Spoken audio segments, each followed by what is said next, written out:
বর্ষা পড়তেই ডেঙ্গুর প্রাদুর্ভাব দেখা যাচ্ছে সারা রাজ্য জুড়ে। তবু ডেঙ্গু সচেতনতা নিয়ে একাধিক প্রচার এবং সচেতনামূলক কর্মকাণ্ড চালাচ্ছে রাজ্য সরকার। তবে এবার নদিয়ার শান্তিপুরে ডেঙ্গু আক্রান্ত হয়ে হাসপাতালে চিকিৎসাধীন এক যুবক। আর এই ঘটনায় রীতিমতো চাঞ্চল্য ছড়িয়েছে শান্তিপুরে। হাসপাতাল সূত্রে খবর, আক্রান্ত যুবকের নাম রঞ্জিত সরকার, বাড়ি শান্তিপুর থানার বাথানগাছি এলাকায়। ছেলেটি কর্মসূত্রে কলকাতায় থাকে, সেখানে একটি হোটেলে কাজ করেন। সেখানে কিছুদিন আগে তার জ্বর হয়। সেই জ্বর নিয়ে বাড়িতে আসলে পরবর্তীতে রক্ত পরীক্ষায় তার ডেঙ্গু ধরা পড়ে। ঘটনার পর তাকে শান্তিপুর স্টেট জেনারেল হাসপাতালে নিয়ে আসা হয় এবং কর্তব্যরত চিকিৎসকরা তাকে হাসপাতালে ভর্তি করে চিকিৎসা শুরু করেছেন।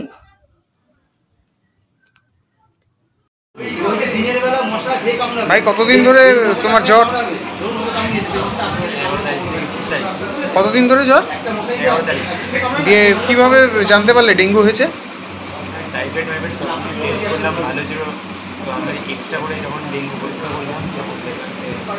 আতঙ্কিত আছো নাকি?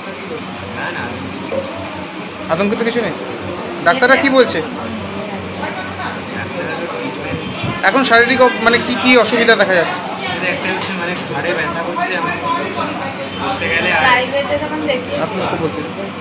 আচ্ছা, শারীরিক কোনো দুর্বলতা? জ্বরটা আসতে যাচ্ছে, ঘুম সেরকম পাচ্ছে না। তুমি কি কাজ করো? কলকাতা কাজ করো। কিসের? সার্ভিসে কাজ করো, হোটেলে। ওখান থেকে কি হয়েছে বলে মনে করছো? মনে হচ্ছে ওখান থেকেই হয়েছে। কি নাম তোমার? কোথায় থাকো?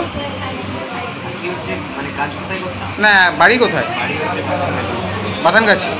কি নাম তোমার? কি করে জানতে পারলেন ছেলের ডেঙ্গু হয়েছে? জোরে জোরে।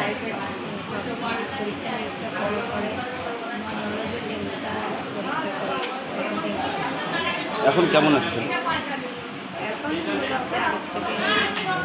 ডাক্তার কি বলেছে? ডাক্তার কি বলেছে?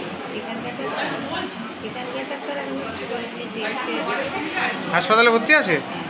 আচ্ছা, এখন শারীরিক কোনো অসুবিধা নেই? আপনারা কি আতঙ্কিত আছেন? এর আগে কি কোনো সময় হয়েছিল ছেলের ডেঙ্গু? এই নিয়ে দুবার ডেঙ্গু হলো, তাই তো? কি মনে করছেন এই অপরিষ্কার জায়গার জন্য এরকম ঘটনা ঘটছে বারবার? হ্যাঁ, মানে অপরিষ্কার জায়গাতেই তো মশাগুলো হয়, জল জমা জায়গাতে, সেখান থেকে হয়েছে মনে করছেন? কি নাম আপনার? বাড়ি কোথায়? বাথানগাছি, শান্তিপুর। কি নাম?